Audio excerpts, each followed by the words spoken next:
Assalamualaikum warahmatullahi wabarakatuh. Sebelumnya, kami mengucapkan terima kasih kepada dosen pengampu mata kuliah hari ini yang telah memberikan kami presentasi. Perkenalkan, nama saya Epa Nuri Jamilah. Dan tentunya pada presentasi kali ini saya tidak sendirian karena saya ditemani oleh rekan saya, yaitu Ami Fitrianingsih, Nenden Luciani, Nayunda Septiani, dan Jaskia.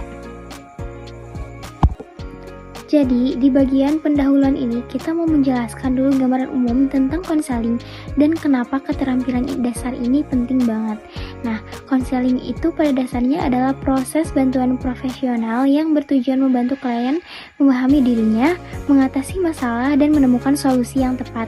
Tapi, keberhasilan konseling itu nggak cuma ditentukan dari teori aja, nah melainkan juga dari kemampuan konselor untuk berkomunikasi dan membangun hubungan yang hangat, empatik, dan penuh kepercayaan.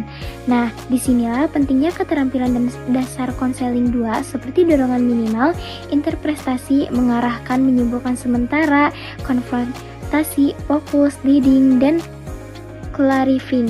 Nah, teknik-teknik ini berfungsi untuk membantu klien lebih terbuka dalam mengungkapkan perasaan dan pikirannya, sekaligus menjaga agar proses konseling ini tetap terarah dan bermakna. Jadi, bisa dibilang keterampilan ini adalah fondasi utama supaya proses konselingnya itu enggak asal ngobrol, tapi benar-benar membantu klien secara efektif. Yang pertama, dorongan minimal. Dorongan minimal adalah salah satu teknik yang dilakukan oleh seorang konselor untuk memberikan suatu dorongan yang singkat. Teknik dorongan minimal dipakai saat klien sulit mengungkapkan emosinya karena tertekan gitu. Nah, konselor bisa membantu klien bercerita dengan ungkapan sederhana seperti dan, oh, lalu. Nah, itu tuh kata-kata yang bisa bikin konselor itu ngerasa kepancing buat nyeritain lebih dalam lagi masalahnya gitu.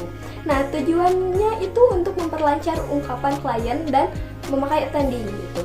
Kayak saat konselor itu mulai ragu buat cerita, jadi kayak mulai putus-putus gitu kalimatnya. Nah, konselor bisa memakai dorongan minimal yang tadi gitu. Terus, kalau misalnya kalian mau berlatih untuk melakukan dorongan minimal, kalian bisa melakukan role play. Jadi ada konselor, konseli, dan juga ada pengamatnya gitu. Kalian bisa mulai latihan dari situ. Kayak klien menyampaikan kalimat yang terputus-putus, lalu si konselornya itu ngasih dorongan minimal kata-kata yang tadi gitu. Nanti si pengamat itu bisa melihat kira-kira efektif enggak dorongan minimalnya, kayak gitu. Yang kedua, interpretasi.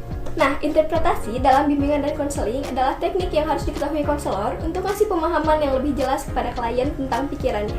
Nah, interpretasi sendiri itu metode untuk menggali pikiran, emosi, dan juga pengalaman klien dengan mengacu pada teori-teori, bukan opini pribadi konselornya gitu. Jadi interpretasi ini wajib kita perdalam dengan teori-teori yang ada gitu. Jadi nggak bisa dengan pikiran kita aja gitu dan asumsi kita aja, nggak. Jadi interpretasi ini harus jelas dengan teori-teorinya gitu. Jadi ini tuh cara ngebantu klien buat ngehubungin pola-pola yang mungkin sebelumnya konselor sendiri tuh gak sadar dan gak paham makna lebih dari pengalamannya sendiri gitu. Nah, konselor memberi rujukan atau arahan yang objektif dan ilmiah berdasarkan teori. Jadi ya yang kata saya tadi, ini tuh gak bisa mengacu pada pemahaman dirinya sendiri gitu. Jadi harus mengacu dari teorinya yang jelas gitu. Nah, kalau kalian mau latihan, kalian bisa melakukan role play juga, di mana nanti bakalan ada konselor, konseli, dan juga 3 pengamat gitu. Nah, nanti bisa dengan latihan berdialog, terus juga diskusi kira-kira gimana gitu. Soalnya kita juga harus bisa paham dengan teori-teorinya. Nah, di sini ada taraf keberhasilan dari latihan interpretasi yang tadi. Yang pertama itu calon konselor mampu menyusun kalimat, ulasan, atau tafsiran terhadap pikiran, perasaan, dan pengalaman klien secara ilmiah. Nah, jadi kalau kalian udah bisa nyimpulin dan nyusun kalimat buat kliennya gitu, berarti kalian udah cukup mampu nih untuk menerapkan interpretasi ini. Terus yang kedua, ada calon konselor mampu mengembangkan ulasan atau tafsirannya berdasarkan teori psikologi, konseling, budaya, sosiologi, administrasi, dan sebagainya. Nah, makanya teknik ini tuh harus dilakukan berdasarkan landasan teori gitu, prinsip ilmiah dan pemahaman yang objektif terhadap dinamika masalah kliennya. Jadi nggak bisa sembarangan gitu, kita harus bisa memperdalam teorinya juga. Nah, jadi di sini saya akan menjelaskan tentang mengarahkan. Klien sering menyimpang dari topik karena emosi atau kurang fokus. Konselor perlu mengarahkan pembicaraan secara halus dengan sikap attending. Materi latihannya tuh kayak kita mengajak klien misalnya kayak dapatkah Anda lebih jelas atau apa tujuan dari pembicaraan ini gitu. Nah, jadi teknik mengarahkan itu tuh dipakai kalau misalkan si klien itu udah ngomong kemana-mana. Kadang kan kalau misalkan dia lagi capek atau emosi, kepikiran macem-macem atau mungkin dia lagi gak fokus. Nah, tugas konselor di sini tuh ngebalikin obrolan biar tetap pada jalurnya gitu, tapi harus pelan-pelan dan sopan, tetap pakai sikap yang perhatian, misalnya lihat klien, angguk-angguk gitu, atau misalkan pakai nada yang tenang gitu. Nah kan kalau misalkan kayak gini kan pasti si klien tuh ngerasa nggak dimarahin ya gitu. Contoh kalimat yang biasa dipakai misalnya kayak kalau lebih sederhananya tuh kayak bisa dijelasin dikit lagi Kak, kayak sebenarnya ini kita lagi bahas yang mana ya gitu ya. Kayak gini tuh kan biar si klien tuh bisa lebih fokus lagi sama pembicaraannya gitu. Jadi pembicaraannya tuh di mana tuh dia tahu gitu. Nah kalau misalkan latihannya tuh simple ya, kita tuh kayak berpas-pasan, terus role play jadi konselor, jadi klien gitu. Terus konselor tuh coba mengajak kalau misalkan obrolannya tuh melenceng, jadi kayak mengarahkan gitu, kayak yang tadi gitu kan, mengarahkan biar si topik pembicaraannya ini tuh tidak kemana-mana gitu. Nah, selanjutnya di sini saya juga akan menjelaskan tentang menyimpulkan sementara. Kesimpulan sementara diperlukan saat banyak informasi terpotong sehingga klien sulit menangkap makna. Konselor membantu merangkum agar pembicaraan lebih terarah, meliputi dengan merangkum pembicaraan, memperjelas dan mempertajam masalah, dan membantu kemajuan diskusi. Ini tuh kayak sama kayak tadi, cuman kayak lebih lebih jelasnya gitu ya. Kalau misalkan menyimpulkan sementara ini tuh dipakai pas si klien ceritanya tuh udah mulai panjang atau lompat-lompat atau banyak bagian yang gak nyambung gitu sama apa yang diceritakan. Kalau misalkan dibiarin kan si klien tuh pasti bakal bingung gitu ya sama cerita dia sendiri gitu. Nah jadi di sini konselor tuh ngebantu dengan ngerangkum sedikit biar obrolannya tuh lebih jelas dan tetap terarah gitu. Misalnya kayak tadi kan ngeringkas gitu, misalnya kayak tentang permasalahannya, mempertajam masalah intinya gitu, kayak biar si masalahnya itu lebih kebaca gitu. Terus juga ngebantu biar diskusinya tuh tetap pada jalannya gitu ya. Kayak latihan gampangnya kita sama kayak yang tadi, mungkin contohnya kayak kita bikin rangkuman dari percakapan pendek lalu bikin kalimat ajakan. Jadi maksud kamu tuh sampai sini tuh gimana ya, bener gak sih? Atau misalkan jadi maksud kamu tuh kalau misalkan kayak gini bener gak sih gitu, kayak ngasih tahu gitu, mempertanyakan gitu kalau misalkan ini tuh bener gak sih gitu, kayak gitu. Mungkin kayak gitu. Terima kasih.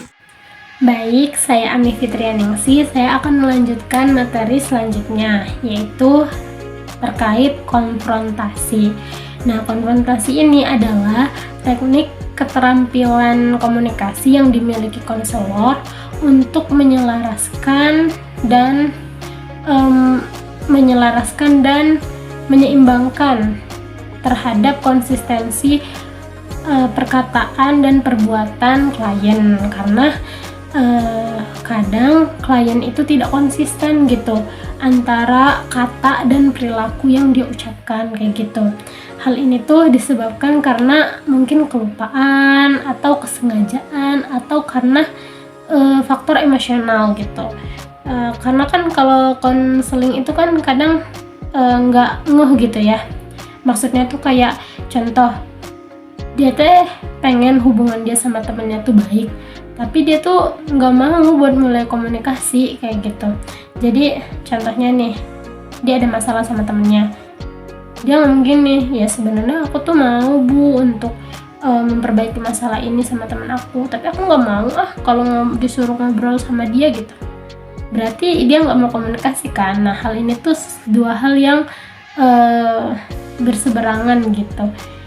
Jadi kita harus tanya, dan kita harus melakukan konfrontasi ini terhadap perilaku yang tidak sesuai dengan perkataannya kayak gitu, keinginan yang tidak sesuai dengan perilakunya kayak gitu.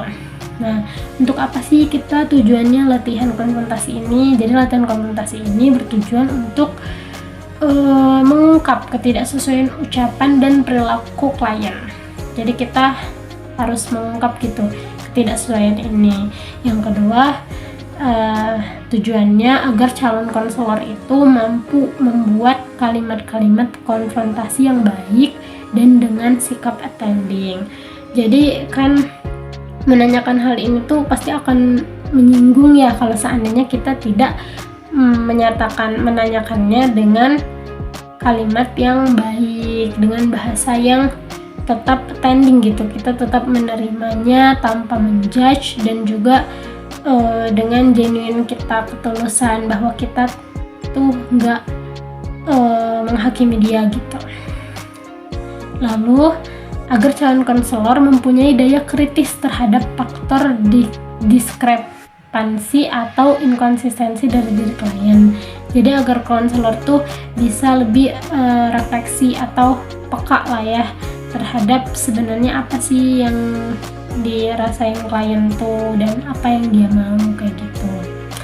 Untuk materi latihannya itu ada latihan berpikir kritis atau peka terhadap diskrepansi klien dengan bersikap attending. Terus juga kita latihan yang kedua itu latihan untuk menyampaikan konfrontasi dengan cara komunikasi yang baik gitu. Nah, contohnya itu adalah kita tuh menanyakan, misal ada permasalahan gitu ya, dia tuh bilang bahwa aku rasa aku udah rela gitu, aku rasa aku udah rela dan menerima hal ini, tapi kita lihat gitu di wajahnya tuh kayak nggak rela walaupun dia ngomong kayak gitu. Kita tuh harus peka kayak gitu ya. Nah, kita bisa menanyakan dengan saya memperhatikan bahwa saudara mengatakan rela, akan tetapi raut muka saudara memperlihatkan bahwa adanya kekecewaan. Apakah Anda merasakannya? Kayak gitu. Jadi kita bisa menanyakan, ibaratnya menanyakan kembali lah hal itu ya, untuk mencari bahwa hal ini tuh benar gak sih dia rasain, merespon itu gitu. Nah, untuk prosedur latihannya itu jadi bisa dilakukan dengan cara role play ya, atau bermain peran, berpasang-pasangan, ada konselor, ada konseli, dan ada 3 pengamat gitu. Nah, nanti pembimbing memberikan materi latihan atau hasil susunan para peserta untuk dimainkan. Nanti setelah peserta dan pengamat memperhatikan, role play itu berlangsung. Setelah semua itu nanti akan diadakan diskusi dan penilaian dengan mempertimbangkan bahan masukan dari pengamat dan peserta. Tentunya di dalam bermain peran ini tuh peran yang kita mainkan itu adalah antara konselor dan konseli, dan masalahnya itu adalah masalah terkait konfrontasi ini, supaya konselor itu bisa langsung merespon dengan konfrontasi dan komunikasi yang baik kayak gitu terhadap masalah tersebut. Nah, kemudian ada teknik fokus. Jadi teknik fokus ini tuh alat penting bagi konselor untuk membantu konseli dalam memusatkan perhatian kembali kepada inti pembicaraan ketika pembicaraan klien itu sudah mulai menyimpang. Nah, fokus ini tuh kemampuan konselor untuk membantu konseli dalam memilih satu permasalahan yang paling penting dan harus segera diselesaikan. Nah, konseli yang sering menyimpang dari inti pembicaraannya itu karena karena keadaan emosional yang kuat, kurangnya konsentrasi, atau mereka tuh terlalu bersemangat untuk menyampaikan apa yang ada di pikiran mereka saat ini gitu.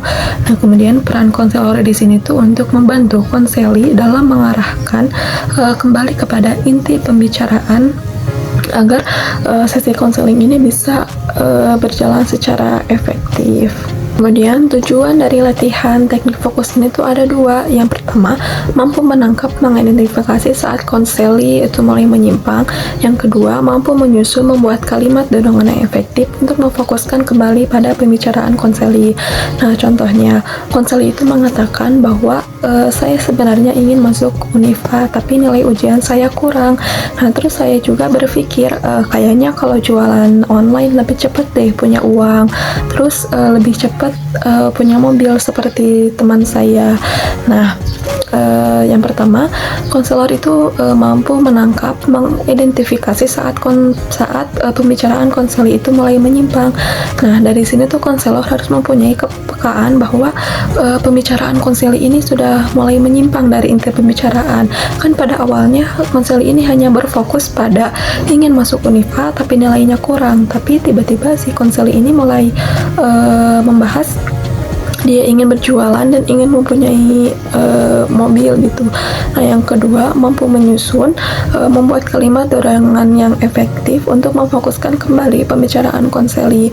Nah, setelah konselor menangkap pembicaraan yang menyimpang tadi, konselor tuh harus tahu bagaimana cara mengembalikan konseli ke inti pembicaraan dengan menggunakan kata-kata yang baik. Nah, tadi kan konseli ini menyimpang pembicaraannya, yaitu ingin berjualan online agar lebih cepat mempunyai uang dan mempunyai mobil. Nah, konselor di sini tuh harus memfokuskan kembali pada inti pembicaraannya, yaitu ingin masuk Unifa dan nilai ujiannya. Nah, contoh konselor ini bisa memfokuskan kembali dengan mobil teman Anda memang menarik, tapi mari kita kembali ke rencana awal Anda. Apa yang Anda bisa lakukan saat ini untuk memperbaiki nilai ujian agar bisa masuk ke universitas A. Nah, seperti itu. Jadi konselor ini memfokuskan ke inti pembicaraan konseli itu harus dengan menggunakan kata-kata yang baik agar tidak menyinggung konselinya. Nah, kemudian ada materi inti dari teknik fokus ini. Yang pertama ada fokus pada topik. Nah, konselor di sini tuh harus meminta konseli memilih inti masalah yang paling penting saat ini, seperti dari contoh yang tadi tuh pendidikan atau pekerjaan. Nah, yang kedua fokus pada diri konseli. Nah, konselor di sini tuh membantu konseli menggali lebih dalam perasaan dan keyakinan diri konseli itu sendiri. Dan yang ketiga fokus pada orang lain. Nah, ini menggali pengaruh orang lain seperti temannya dalam mengambil keputusan. Nah, seperti contoh yang tadi, nah, konselor tuh bisa menggunakan dengan seberapa besar pengaruh teman Anda sampai Anda bisa memutuskan keputusan ini gitu. Kemudian yang keempat fokus pada topik. Kalian itu memfokuskan kepada perbedaan antara dua pilihan seperti tadi, pendidikan atau pekerjaan. Nah, jadi inti dari teknik fokus ini tuh agar sesi konseling bisa berjalan secara efektif dan membantu konseli untuk memahami masalah inti persoalan yang harus segera diselesaikan. Nah, kemudian ada teknik memimpin atau leading. Nah, leading ini tuh keterampilan konselor untuk menggerakkan dan mengarahkan alur pembicaraan konseli menuju ke tujuan pencapaian konseli. Nah, kenapa sih butuh leading? Karena konseli ini sering tidak bisa mengarahkan pembicaraan mereka sendiri. Mereka bisa menyimpang, jadi cerita konseli itu bisa kemana-mana gitu. Nah, tujuan dari leading ini sendiri, kita sebagai konselor tuh harus mengambil inisiatif untuk mengarahkan bahwa pembicaraan konseli itu lurus pada tujuan yang sudah disepakati. Nah, kemudian tujuan latihan dari leading ini sendiri tuh untuk membentuk dua kemampuan utama pada konselor. Yang pertama, peka, mampu menangkap. Jadi konselor di sini tuh dilatih untuk memiliki kepekaan yang diagnostis yang tinggi. Nah, ini tuh bukan hanya ketika konseli menyimpang dari inti pembicaraannya saja, tetapi ketika konseli stagnan dalam pembicaraan. Nah, contohnya konseli itu terus mengulang rasa sakit yang sama, atau konseli ini diam karena dia itu bingung harus berbuat apa gitu, dan konseli ini hanya bisa pasrah. Nah, fungsi dari leading ini tuh konselor harus cepat menyadari perjalanan ini itu sudah berhenti gitu, dan tidak boleh dibiarkan. Nah, jika dibiarkan, sesi konseling ini tidak akan mencapai pada tujuan yang ingin dicapai oleh si konseling itu sendiri. Nah, kemudian yang kedua ada terampil. Nah, ini tuh setelah tadi konselor menyadari bahwa contoh yang tadi, konselor ini tuh dilatih untuk menyusun respon yang efektif bagi konseli itu sebagai penggerak gitu. Nah, leading juga mempunyai dua fungsi yang utama. Yang pertama itu mengajak berpikir rasional. Nah, ini tuh menggantikan pemikiran yang didominasi oleh emosi atau kepasrahan, dan diganti dengan pemikiran yang logika. Dan yang kedua ada mendorong tindakan. Nah, ini tuh konselor mengarahkan konseli langsung pada langkah berikutnya atau topik yang lebih produktif. Contohnya, kita sudah berada pada titik terang, yaitu dalam hal tugas. Bagaimana pendapat Anda seperti itu? Kemudian ada inti materi dari leading atau memimpin ini. Nah, fungsi dari leading ini sendiri itu untuk mengubah stagnasi menjadi tindakan. Nah, contohnya ada seorang konselor yang terjebak dalam emosi dan dia itu hanya bisa pasrah. Nah, respon leadingnya itu konselor mengarahkan konseli dari rasa sakit itu ke pemikiran yang rasional dan mencari solusi. Kemudian pembahasan materi dari saya selanjutnya akan disampaikan oleh teman saya. Selanjutnya, yang ketiga itu ada clarifying. Clarifying itu menjernihkan. Jadi, kadang dalam proses konseling, konselor itu merasa ragu atau samar-samar gitu dalam menjelaskan sesuatu. Kadang kata-katanya tuh nggak jelas gitu. Jadi, kita sebagai konselor itu harus membantu klien untuk menjernihkan pesan apa kira-kira yang ingin disampaikannya terhadap kata-kata ini. Banyak faktornya yang membuat klien tuh merasa menjadi komunikasinya itu menjadi tidak jelas gitu dalam proses konseling.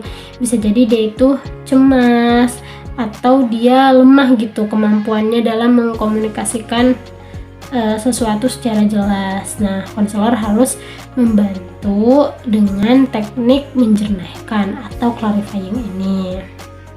Nah, tujuannya apa? Tujuan latihan ini adalah agar klien dapat menyatakan perasaannya, pikirannya, pengalamannya secara jelas. Alasannya itu bisa logis, dan dia juga supaya bisa mengilustrasikan perasaannya itu loh, menggambarkan gitu bahwa apa yang dia rasakan itu ini. Calon konselor itu harus berlatih clarifying ini. Dengan apa caranya berlatih itu? Dengan menyusun kalimat yang menjernihkan atau mengklirkan pernyataan pesan-pesan yang samar-samar, meragukan, dan tidak jelas. Lalu yang kedua, tujuan latihannya itu adalah menangkap pesan klien yang masih samar-samar atau tidak jelas agar lebih jelas kayak gitu. Nah, adapun materi latihan, yang pertama ada latihan menangkap pesan-pesan yang samar-samar dan yang jelas. Jadi latihan dulu nih, kira-kira pesan-pesan yang samar apa ya, yang jelasnya yang mana gitu. Nanti yang kedua, latihan menyusun kalimat-kalimat yang menjernihkan. Nah, kita sebagai konselor tuh harus latihan untuk menjernihkan kalimat yang samar-samar itu. Contohnya, misalnya konseli itu bilang, saya tidak keberatan, tapi jangan begitu caranya. Misalnya dalam menasehati seseorang ya, kayak saya tuh tidak keberatan dia tuh menasehati saya kayak saya tapi bukan begitu caranya. Nah, kita tuh menjernihkan, saudara tidak keberatan dengan nasihat tersebut, asalkan dengan cara-cara yang menurut saudara lebih manusiawi, begitu kan gitu. Nah, nanti kita konfirmasi gitu loh, kayak begitu kan. Oke, Oke, untuk prosedur latihannya, jadi nanti dibentuk pasangan-pasangan peserta. Jadi ada konselor, ada konseli, dan ada 3 pengamat. Nah, lalu mempelajari, jadi calon konselor sama konseli itu mempelajari materi yang telah disiapkan pembimbing dan sengaja disusun. Yang nyusunnya itu boleh ya peserta sendiri kayak gitu. Lalu yang ketiga, setelah mempelajari, mereka tuh mempraktekkan, dan setelah itu baru mendiskusikan hasil latihan dengan masukan dari pengamat, peserta, dan pembimbing. Termasuk juga di sana memberi penilaian. Gitu. Pada bagian implikasi ini, kita menekankan dampak dari penerapan keterampilan dasar konseling dalam praktik nyata. Nah, kalau konselor mampu menggunakan keterampilan ini dengan baik, maka proses konseling itu akan jadi lebih efektif, terarah, dan nyaman. Nah, kalau begitu, klien itu akan merasa didengar, dipahami, dan dihargai, sehingga muncul rasa aman dan kepercayaan untuk terbuka. Selain itu, keterampilan dasar ini juga membantu klien untuk meningkatkan kesadaran diri, memahami masalahnya dengan lebih jelas, dan memunculkan motivasi untuk berubah ke arah yang lebih positif. Hubungan antara konselor dan klien pun jadi lebih kuat dan sehat, karena dibangun atas rasa empati dan komunikasi yang baik. Jadi, keterampilan dasar ini bukan cuma teknik, tapi juga kunci terbentuknya hubungan konseling yang berkualitas. Sebagai penutup, bisa disimpulkan bahwa keterampilan dasar konseling ini merupakan fondasi utama dalam menciptakan proses konseling yang profesional dan bermakna. Nah, penguasaan teknik seperti dorongan minimal, interpretasi, mengarahkan, menyimpulkan sementara, konfrontasi, fokus, leading, dan clarifying ini sangat membantu konselor dalam menjaga alur pembicaraan supaya lebih tetap terarah, memperjelas masalah klien, serta membangun hubungan terapeutik yang kuat. Nah, dengan penguasaan keterampilan ini, konselor ini tidak hanya mampu membantu klien menyelesaikan masalahnya, tetapi juga mendukung perkembangan pribadi dan perubahan positif dalam diri klien. Jadi, semakin baik keterampilan yang dikuasai konselor, maka semakin besar pula peluang tercapainya tujuan konseling. Baik, cukup sekian materi yang dapat kami sampaikan. Harapannya dari apa yang kita sampaikan ini bisa menjadi manfaat bagi kedepannya. Karena dirasa presentasi ini sudah cukup, maka saya sebagai moderator akan menutupnya. Maaf apabila ada kesalahan. Terima kasih. Wabillahi taufiq wal hidayah. Wassalamualaikum warahmatullahi wabarakatuh.